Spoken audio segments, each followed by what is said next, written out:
total. Gara-gara satu hal sederhana, keberanian buat bermimpi dia. Hari ini aku mau ajak kalian kenalan sama seseorang yang hidupnya berubah total. Gara-gara satu hal sederhana, keberanian buat bermimpi dan pergi jauh. Namanya Darman, asal dari sebuah desa kecil di Jawa Timur. Nggak banyak yang tahu tempat itu, bahkan kalau kalian cari di peta pun, mungkin nggak ketemu. Assalamualaikum warahmatullahi wabarakatuh. Kali ini Kino Motivator memberikan kisah seorang pemuda desa yang hidupnya pas-pasan. Dia hanya hidup dengan seorang ibunya. Tapi karena dia ingin berubah nasib, maka dia berusaha nekat bekerja di luar negeri. Di manakah tempat kerjanya? Tepatnya di Arab Saudi. Bagaimana kisah selanjutnya dan menariknya kisah ini? Ayo kita tonton barengan. Assalamualaikum warahmatullahi wabarakatuh. Pernah nggak sih kalian dengar cerita tentang seseorang yang awalnya cuma dianggap remeh, tapi ternyata takdir punya rencana yang jauh lebih besar buat dia? Hari ini aku mau ajak kalian kenalan sama seseorang yang hidupnya berubah total, gara-gara satu hal sederhana, keberanian buat bermimpi dan pergi jauh. Namanya Darman, asal dari sebuah desa kecil di Jawa Timur. Nggak banyak yang tahu tempat itu, bahkan kalau kalian cari di peta pun, mungkin nggak ketemu. Tapi dari desa terpencil itulah, sebuah kisah luar biasa dimulai. Darman lahir dari keluarga petani jagung. Ibunya Bu Surti sakit-sakitan sejak Darman kecil. Ayahnya, Pak Minan, cuma buruh tani yang nyewa tanah orang buat bisa tanam sedikit jagung dan singkong. Hidup mereka sederhana banget. Bahkan buat makan aja, kadang harus pinjam beras ke tetangga. Tapi anehnya, senyum Darman gak pernah hilang. Anak ini punya mimpi. Mimpi besar. Bukan buat jadi artis. Bukan buat terkenal. Tapi cukup bisa ngebangun rumah buat ibunya dan ngasih hidup yang layak. Waktu usianya 21 tahun, satu keputusan mengubah segalanya. Darman bilang ke orang tuanya, "Pak, Bu, Darman mau kerja ke Arab Saudi." Semua orang kaget. Tetangga bilang, "Ngapain jauh-jauh ke Arab? Bahasa Arab aja nggak bisa." Teman-temannya ketawa, bilang Darman mimpi ketinggian. Tapi Darman diam. Dia cuma peluk ibunya yang lemah terbaring. Cium tangan keriput itu, dan bilang pelan, "Bu, doain Darman. Aku janji bakal pulang bawa rezeki. Bukan berita sedih." Perjalanan Darman pun dimulai. Nggak mudah, uang pas-pasan, dokumen ribet. Tapi semangatnya nggak pernah padam. Sesampainya di Arab Saudi, realita nggak seindah iklan brosur penyalur tenaga kerja. Nggak ada gedung tinggi, nggak ada pendingin ruangan. Darman ditempatkan di tengah gurun. Kerjaannya, ngurus domba. Iya, kalian nggak salah dengar.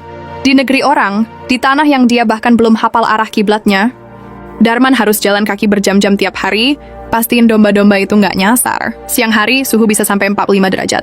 Makan cuma roti kering dan air hangat dari jeriken. Tidur di gubuk kayu bareng bau kambing dan pasir gurun. Tapi Darman nggak pernah ngeluh. Dia mengetik pesan singkat ke ibunya. Namun karena sang ibu tidak punya ponsel, jadi pesan dititip sama tetangga. Dia cuma mengetik, "Bu, Darman sehat. Doakan domba-domba ini nggak nyasar terus." Dan di saat semua orang mungkin nyerah, Darman justru mulai menemukan makna hidupnya di antara bau kambing dan debu gurun. Tapi kalian tahu nggak? Tanpa Darman sadari, dari balik jendela rumah tuan majikannya, ada dua pasang mata yang memperhatikan. Dua perempuan yang akan jadi awal dari kisah cinta yang nggak pernah Darman bayangkan. Dan siapa sangka, mereka bukan wanita biasa loh. Mereka adalah istri-istri sang majikan. Tapi tunggu dulu, itu cerita nanti. Karena perjalanan Darman baru aja dimulai. Setelah menempuh perjalanan panjang dan melelahkan, akhirnya Darman resmi menginjakkan kaki di tanah Arab Saudi. Tapi harapannya untuk hidup yang lebih baik langsung diuji keras. Ia nggak ditempatkan di kota besar, bukan juga di rumah majikan bergengsi, melainkan di tengah gurun pasir jauh dari keramaian. Kerjaannya menggembala domba. Setiap hari dari pagi sampai petang, dia jalan kaki memantau puluhan ekor domba milik majikannya. Seorang pria tua bernama Sheikh Hamid.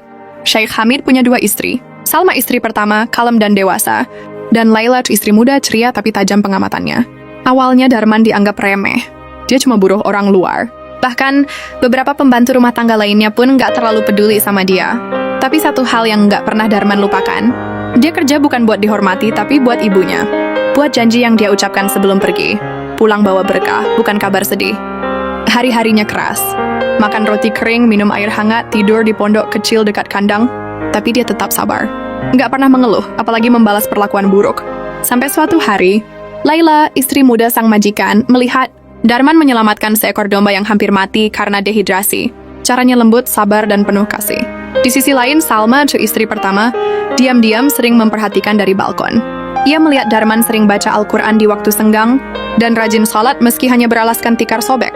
Awalnya hanya rasa kagum, tapi tanpa mereka sadari, perlahan mulai tumbuh rasa lebih dari sekadar simpati. Namun Darman masih sibuk menggembala, tak tahu kalau hatinya mulai jadi rebutan. Hari-hari di gurun terus berjalan.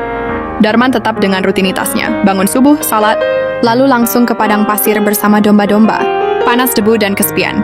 Tapi semua dia jalani tanpa keluhan. Yang menarik, sejak kejadian menyelamatkan domba kemarin, Laila, si istri muda, jadi sering muncul ke kandang. Alasannya sederhana, mau lihat domba, katanya. Tapi pandangan matanya nggak bisa bohong. Dia sering tanya hal-hal kecil. Kenapa kamu rawat mereka sebaik itu? Darman cuma senyum, jawab seperlunya, sambil tetap fokus dengan tugasnya.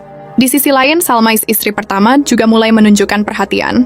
Bukan dengan banyak bicara, tapi lewat tindakan kecil. Dia sering mengirim makanan hangat ke pondok Darman dalam wadah bersih, lengkap dengan sebotol air dingin. Kadang ada selembar sajadah bersih diselipkan tanpa kata. Darman mulai merasa ada yang berbeda, tapi dia sadar diri. Dia cuma TKI, penggembala.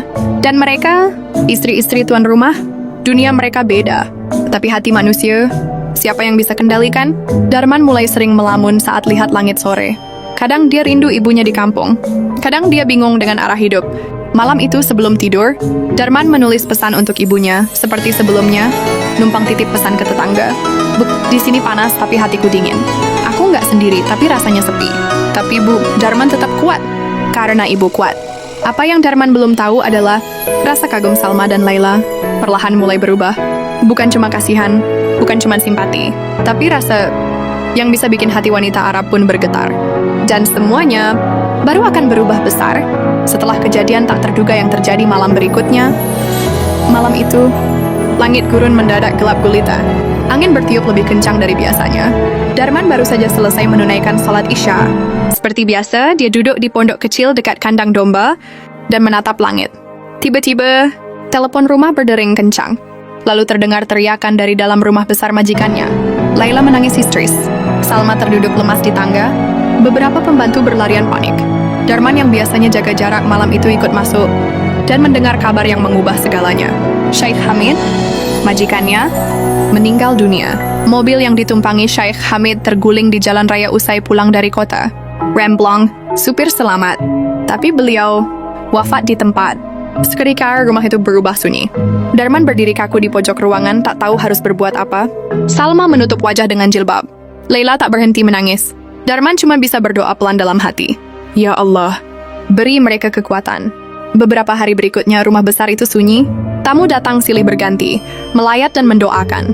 Tapi setelah semua orang pulang, hanya kesepian yang tersisa. Dan di tengah kesedihan itu, Laila dan Salma mulai sering bicara dengan Darman, bukan sebagai majikan dan pekerja, tapi sebagai dua wanita yang kehilangan sosok pelindung. Darman hadir sebagai pendengar. Tak banyak bicara, tapi selalu ada. Dan siapa sangka, kehilangan itu justru menjadi jembatan awal bagi hubungan yang lebih dari sekadar penggembala dan majikan. Dari hari ke hari, Salma dan Laila makin sering mencari keberadaan Darman.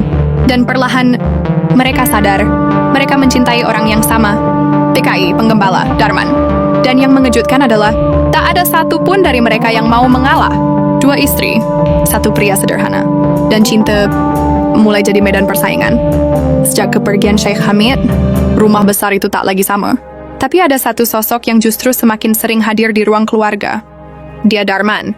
Bukan karena dia ingin, tapi karena dua wanita di rumah itu, Salma dan Laila, mulai merasa nyaman berbagi waktu dengannya.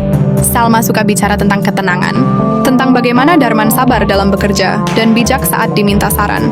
Laila lebih spontan. Ia sering mengajak Darman ngobrol ringan, bahkan tertawa karena sesuatu yang sudah lama hilang dari rumah itu. Awalnya Darman bingung. Dia sadar posisinya. Dia bukan siapa-siapa. Tapi hati tak bisa diatur pakai logika. Hari demi hari, Salma mulai menunjukkan rasa secara halus.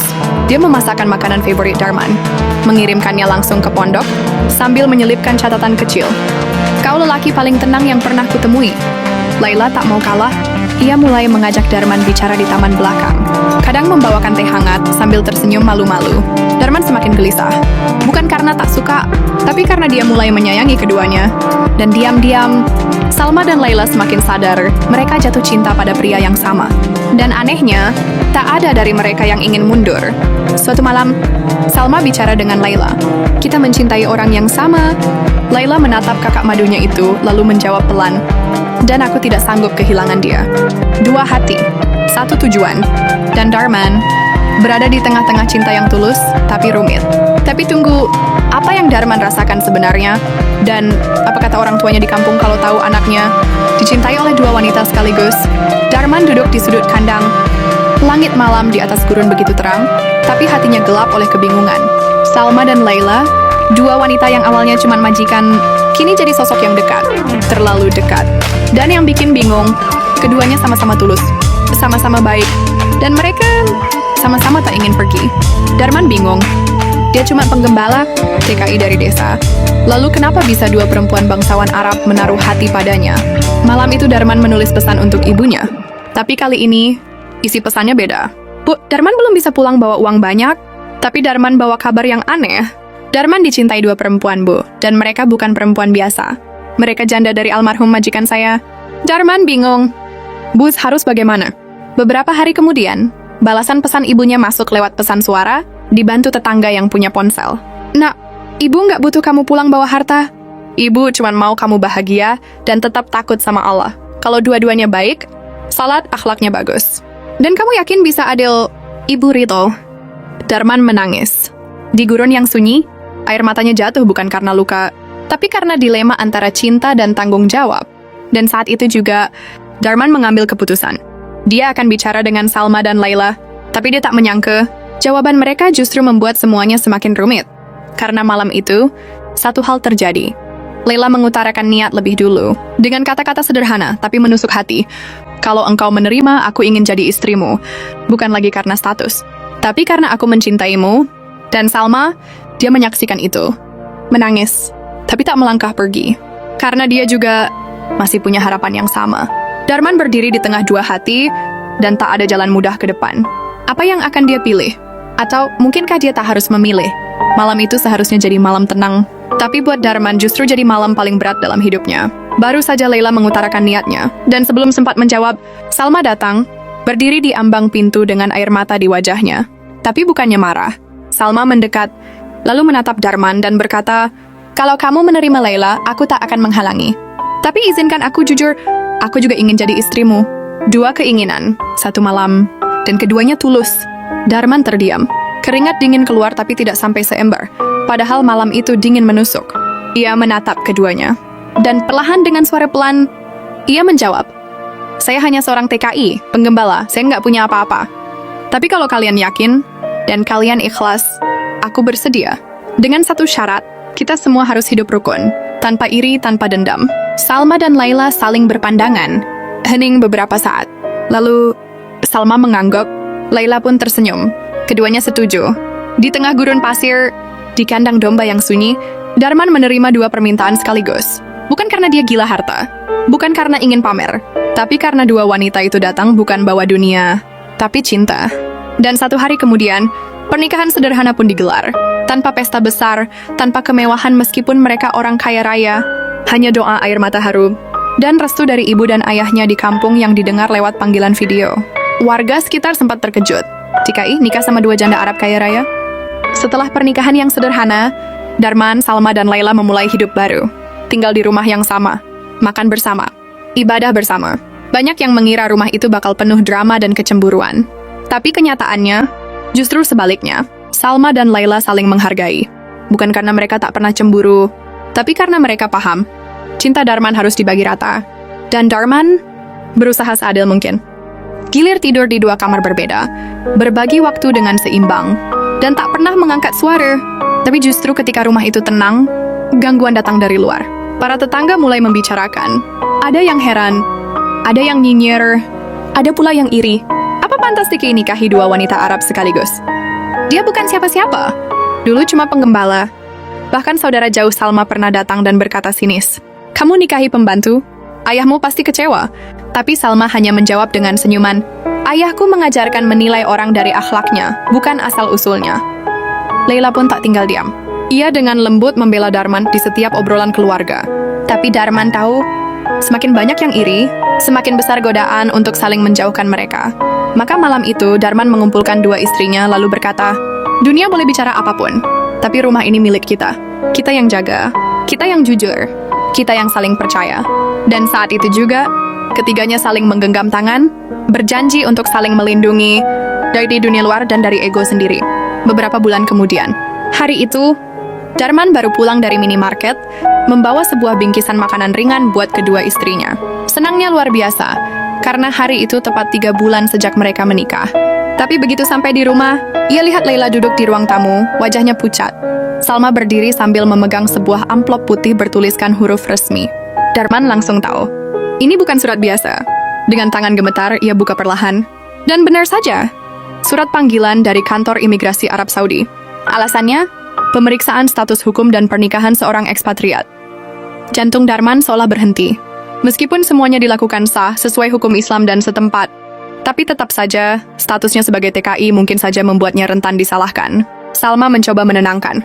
Tenang, semua ijab sah. Ada wali, ada saksi, ada bukti. Kita hadapi bersama. Laila pun mendekap Darman dan berkata, kalau mereka tanya, aku akan bilang, kamulah suami terbaik yang pernah kami punya. Hari panggilan pun tiba. Darman datang ditemani Salma dan Laila mengenakan abaya rapi dan wajah tenang. Petugas sempat kaget. Biasanya yang datang adalah TKI yang kabur, bermasalah atau kawin lari. Tapi mereka melihat sesuatu yang lain.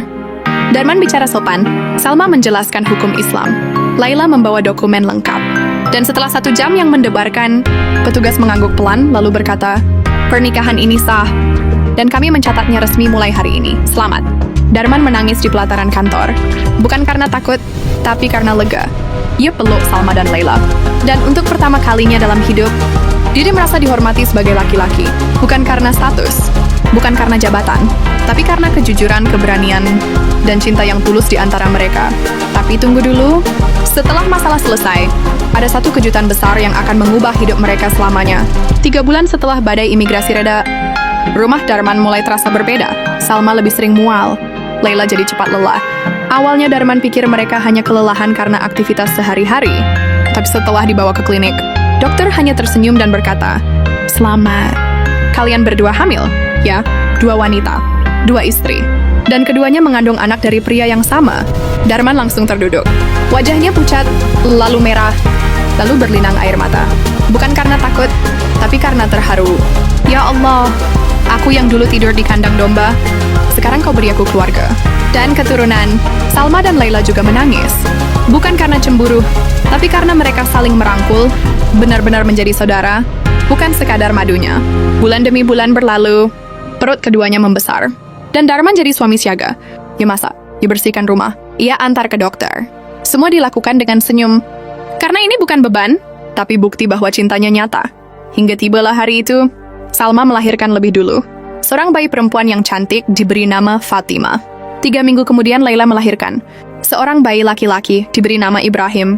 Dan hari itu Darman menggenggam 2 tangan mungil, satu di kanan, satu di kiri, lalu berkata pelan, ayah dulu hanya penggembala. Tapi kalian anak-anak ayah, lahir dari cinta yang paling jujur dan paling luar biasa. Waktu berlalu, kini Darman bukan hanya jadi ayah, tapi juga simbol harapan. Laila, Salma, dan Darman bersama-sama mengirimkan foto anak-anak mereka kepada orang tua Darman di kampung. Tak hanya itu, mereka juga mengirimkan sejumlah uang yang besar untuk keluarga Darman agar orang-orang tercintanya di Indonesia dapat hidup layak dan bahagia sebagaimana mimpi-mimpi yang dulu selalu Darman bawa saat pertama kali menginjakan kaki di Arab Saudi. Banyak TKI baru datang ke Arab mendengar kisahnya. Banyak warga lokal menghormatinya, bukan karena ia kaya, bukan karena tampan, tapi karena ia tetap rendah hati, dan karena cinta mampu menyatukan 3 hati yang awalnya tak pernah saling mengenal. Jadi, kalau kamu merasa hidupmu kecil, kalau kamu merasa dunia menutup pintu, ingatlah Darman, penggembala domba yang akhirnya menggembala cinta di tengah gurun dan menemukan surga kecilnya di bumi. Kisah nyata ini selesai di sini. Demikianlah kisah Darman yang akhirnya menikahi janda sebagai tuannya karena suaminya meninggal. Dan akhirnya Darman memiliki 2 orang anak, yaitu laki-laki dan perempuan. Keduanya, yang perempuan disebut Fatimah dan yang lakinya disebut Ibrahim. Dan Mahadasat, inilah kisah cinta yang melankolis dan betul-betul sangat menarik untuk kita simak dan sangat menarik untuk dikenang. Demikian media ini kami kabarkan. Semoga media ini membawa inspirasi bagi kita semua. Saya Gino Samsudin Mirsad melaporkan. Wassalamualaikum warahmatullahi wabarakatuh. Tapi inspirasinya akan tinggal selamanya. Wassalam. Tamat.